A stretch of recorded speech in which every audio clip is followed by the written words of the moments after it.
யார பார்த்து? சிவபெருமான பார்த்து.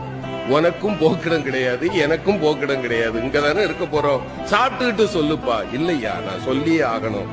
அந்த ஏழை சிரித்து கொண்டே சொன்னார், என்ன பெருசா சொல்லிட போற, நீ யார், அவ்வளவுதானே, நான் சொல்லவா, நீ பரம்பொருள், இங்கு கோயில் கொண்டிருக்கக்கூடிய காசி விஸ்வநாதன், நீ சரிதானப்பான்னா.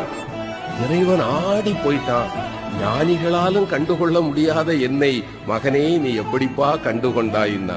அந்த ஏழை சொன்னா, இந்த ஊர்ல யாருமே என்ன மனுஷனா பார்க்க மாட்டாங்க ஐயா, என்ன பார்த்தா 100 அடி தள்ளி போயிடுவாங்க.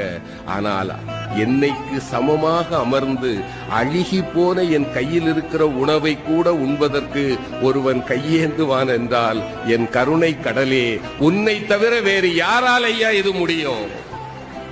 நீ என் முன்னே வந்து அமர்ந்த போதே நான் கண்டுகொண்டேன் நீ யார் என்று.